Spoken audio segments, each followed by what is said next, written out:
Jubilee, a larger YouTube platform primarily interested in debate content, recently posted one of their surrounded debates, this time between Michael Knowles and 25 LGBTQ plus activists. It didn't go well. Kind of. It definitely asked the question, should queer people? If you're not familiar, Jubilee's surrounded format brings a prominent figure or otherwise previously popular individual that's been on the platform to be center stage and present a series of claims, where a group of other people surrounding this person can then race to the chair to debate these specific claims. Past claimants include Ben Shapiro and Destiny. The claims that Knowles presents are just regurgitated talking points we've already heard from the anti-queer tradcath. Gay marriage doesn't exist, pride parades should be banned, trans ideology should be eradicated. You get the idea. I don't like Jubilee. In general, I don't care for debate content because I don't think it's effective in demonstrating why someone believes something. While formal debates might feature interlocutors making concessions and finding common ground, and actually talking through the nuance and complexity of an issue, the debates that most people see online are simply exercises in tribalism.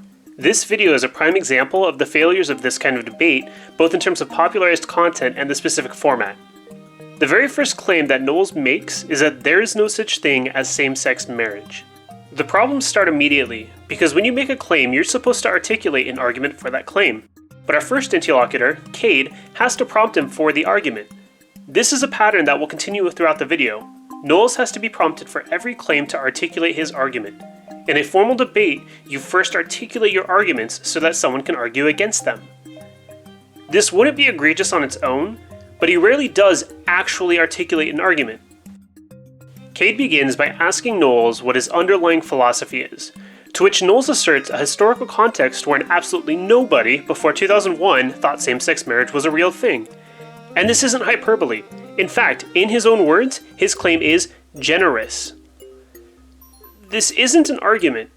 For starters, the idea that everyone, for all of history everywhere, agreed that same-sex marriage wasn't real before recent history relies on premises that aren't substantiated by Knowles at any point. He doesn't cite any data, and the idea that people agreed on this idea isn't explained. What I imagine his meaning is that same-sex marriages weren't performed or protected by the government until fairly recently. The first same-sex marriage in the US was performed in 2004. The movement for marriage equality only started in the late 80s. But the further implication is that because gay marriage is so recent, most people agreed with him until recently. But this presents an issue.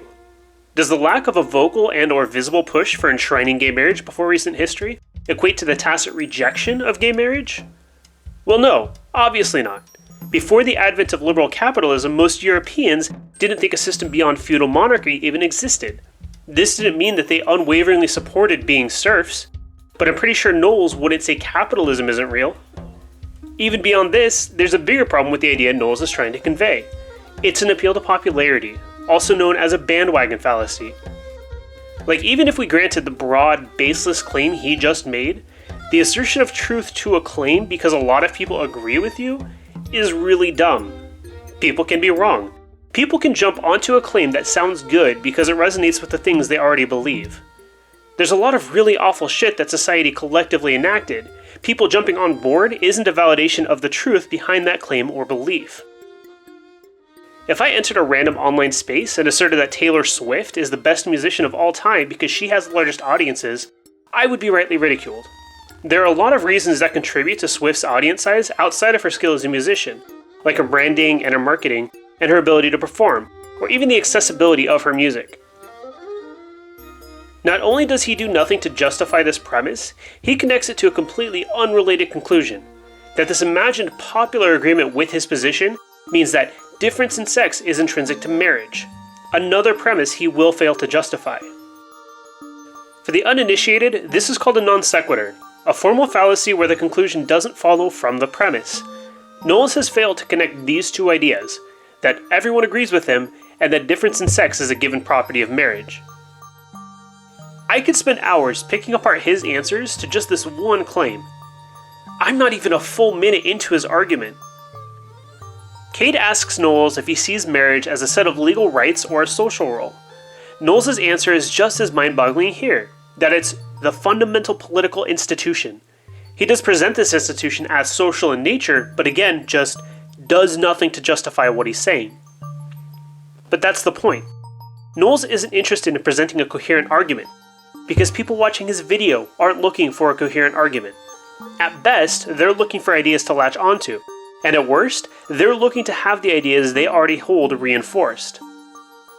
By throwing out loaded claims like gay marriage doesn't exist, and then supporting them with the premises that require layers of justification, he's just signaling to a specific understanding of the world that can both reinforce his own audience and create faulty shorthands for folks who are undecided or uninformed, usually both.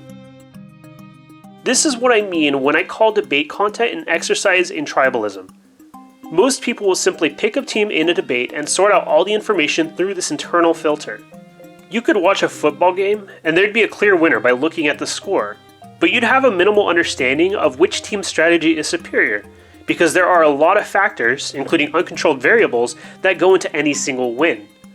Similarly, we can posit that one interlocutor in a debate won, but that doesn't actually say anything about the veracity or morality of the arguments, and is often just skewed by the things we already believe. Jubilee exacerbates all of this, though. The person in the center often doesn't present coherent arguments.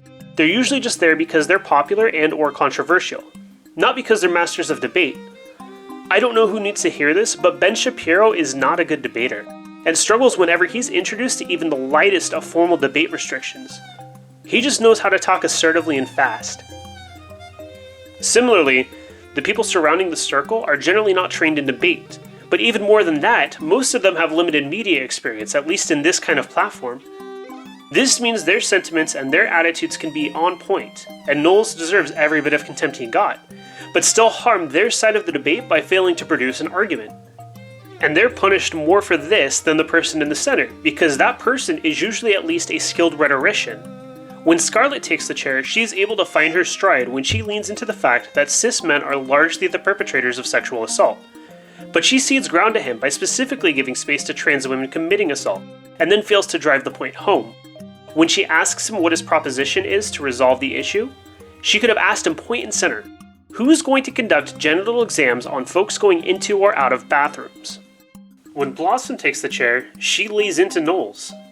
I can't stress this enough, her words are not unfounded, and I absolutely feel her rage. Knowles constantly attacks queer communities to uphold his beliefs that are very much founded in his theology, despite the effort he puts into claiming otherwise. Neither Scarlett nor Blossom are wrong at any point, but they also didn't make any compelling arguments for anyone who isn't already on the same page. They also don't need to.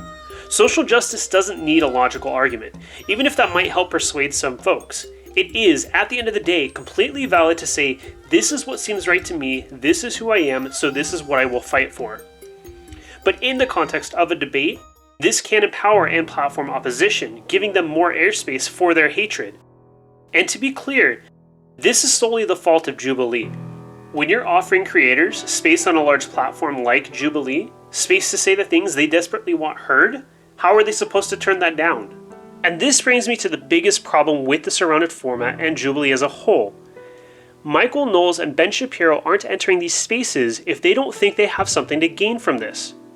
These are media-savvy people. Even in the midst of their missteps and bad takes, they know this will increase their own viewership and let people hear their talking points. If this weren't true, they wouldn't be there.